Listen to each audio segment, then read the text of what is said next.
L'avènement du christianisme a provoqué une évolution des mentalités, ce qui a, par extension, influencé les pratiques artistiques.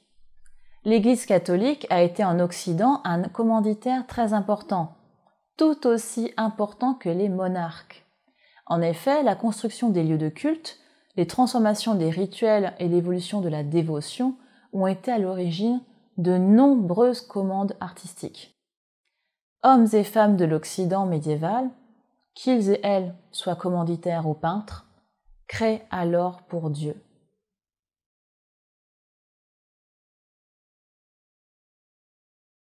Au Moyen Âge, la plupart des techniques utilisées durant l'Antiquité ont persisté.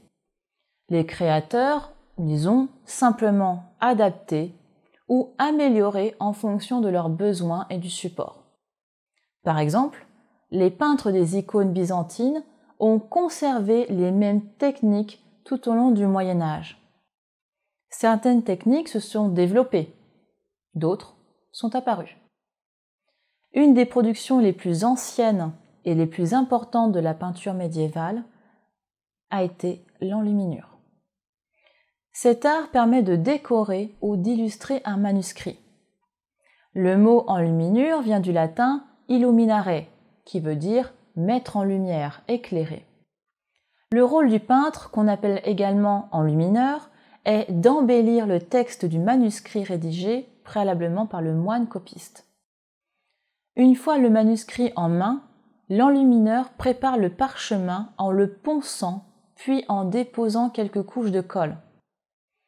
Une fois le support préparé, il faut dessiner un motif puis le peindre. S'il y en a une, la feuille d'or est déposée avant la peinture. Afin que la texture colorée tienne sur le parchemin, le peintre doit utiliser un liant provenant de matières organiques telles que des produits laitiers, des colles de poisson, du blanc d'œuf ou des matières végétales comme des résines et des gommes, comme la gomme arabique. Cela permet d'obtenir une texture homogène. La matière colorée faite à partir de graisse animale a aussi l'avantage de résister au froid. L'hiver est d'ailleurs une période où on peint peu. Et oui, cette technique implique une grande délicatesse et une maîtrise de ses gestes. Il ne faut pas trembler. Les pigments sont d'origine naturelle ou minérale et sont presque les mêmes utilisés durant l'Antiquité. Ils doivent être broyés très finement. Les peintres ne font pas de mélange pour créer de nouvelles couleurs. Ils juxtaposent plusieurs couleurs les unes sur les autres pour obtenir des tons variés. Cela s'explique par le fait qu'il est très difficile de créer des mélanges homogènes, que ce soit en raison des pigments ou des liants qui peuvent créer des réactions chimiques, modifiant ainsi les couleurs.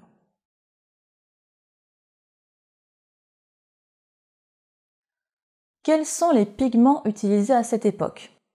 Le rouge provient soit de la garance, soit de la cochenille, soit de l'oxyde de plomb. Parfois, il provient du cinabre, c'est-à-dire du sulfure de mercure, une couleur nocive pour le peintre. La couleur noire est faite à partir d'un résidu carboné, c'est-à-dire du noir de fumée, obtenu par exemple avec la combustion d'huile.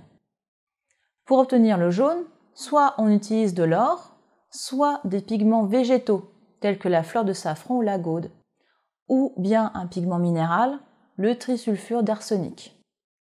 Le vert provient de la malachite. Quant au bleu, l'enlumineur a besoin soit des feuilles de la guède, soit de l'azurite, qui peut aussi tirer sur le vert, soit d'oxyde de cobalt ou du lapis-lazuli d'Afghanistan. L'azurite et le lapis-lazuli sont onéreux et instables pour les peintres occidentaux.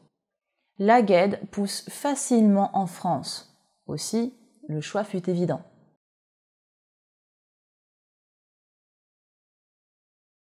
Venons au décor des lieux de culte.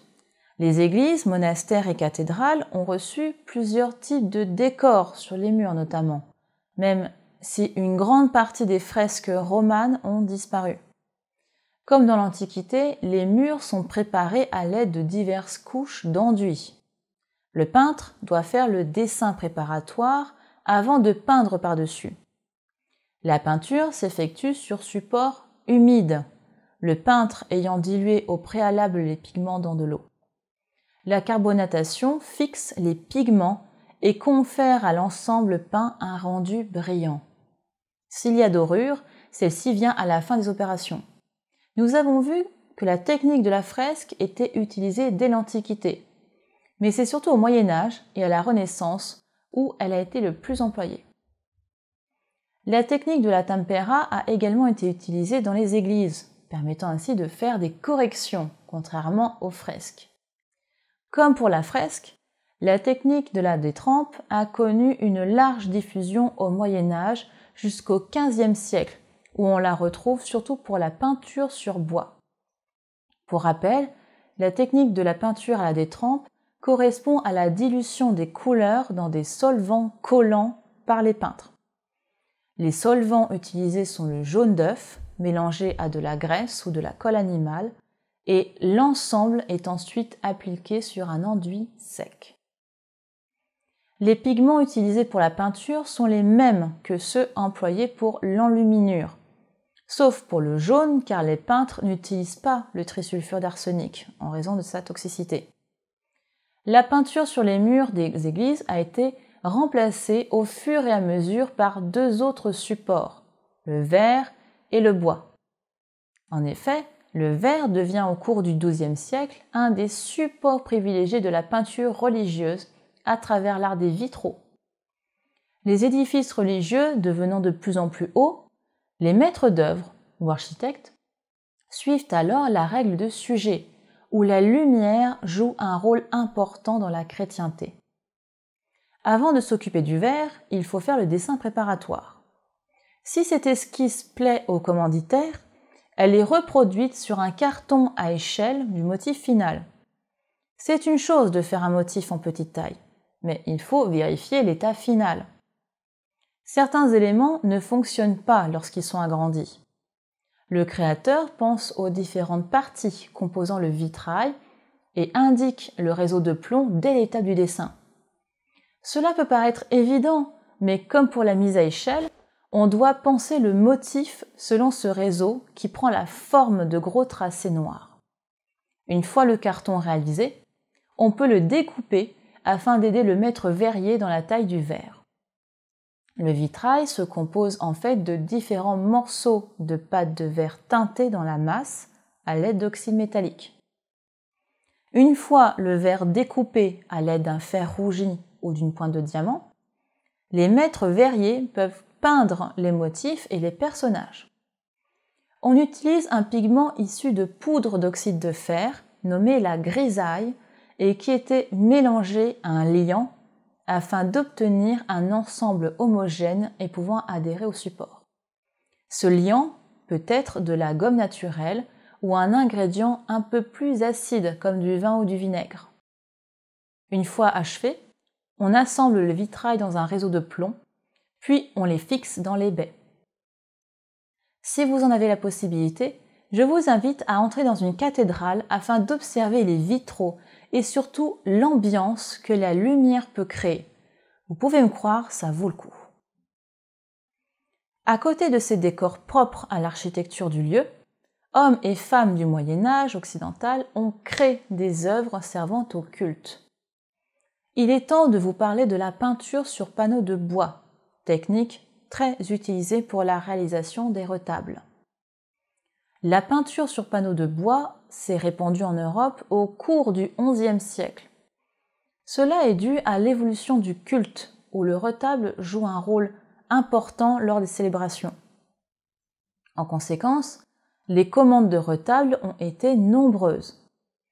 Le retable est un panneau décoré de scènes religieuses situé derrière le prêtre.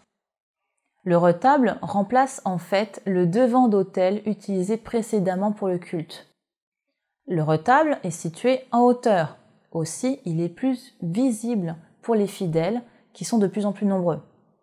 Le prêtre tourne désormais le dos aux fidèles pour se situer face au retable durant l'office.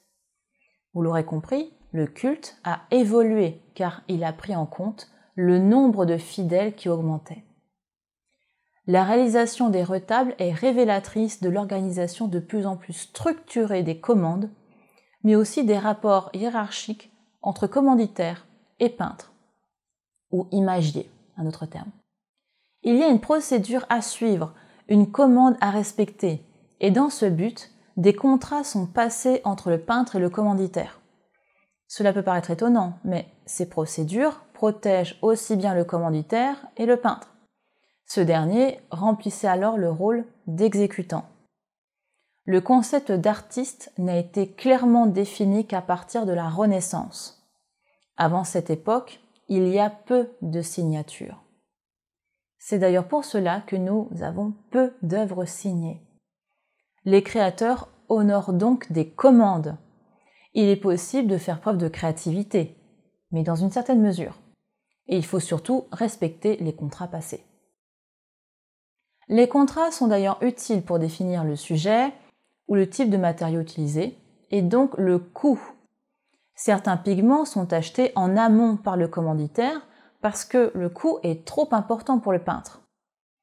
Une fois le contrat défini, le peintre s'adresse à un menuisier pour réaliser les panneaux de bois.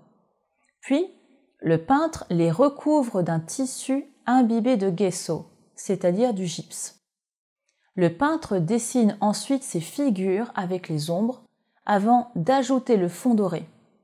Pour cela, le peintre dépose au préalable le bol d'Armini, une couche d'argile permettant à la feuille d'or d'adhérer. Si le peintre souhaite créer des reflets grâce à la lumière de ce fond doré, il peut poinçonner la feuille. Enfin, le peintre dépose ses pigments, préalablement préparés par ses soins en utilisant la technique de la détrempe.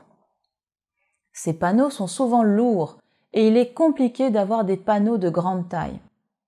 C'est notamment pour cette raison que les peintres ont préféré par la suite la toile. Elle permet de créer des supports plus grands et plus légers. Et oui, à cette époque, la toile n'existe pas encore.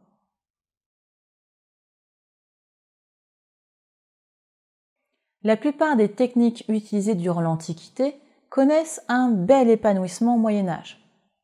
Les artisans ont poussé ces techniques à une forme de maîtrise technique. La créativité est très forte au Moyen-Âge, et même si la religion chrétienne est implantée dans la vie politique et civile, on laisse une part notable de liberté aux artisans. L'Église chrétienne et le roi sont les principaux commanditaires et demandent aux créateurs de réaliser des œuvres correspondant à leurs valeurs et à leur discours. Il serait toutefois faux de penser que les artisans travaillent sous contrainte.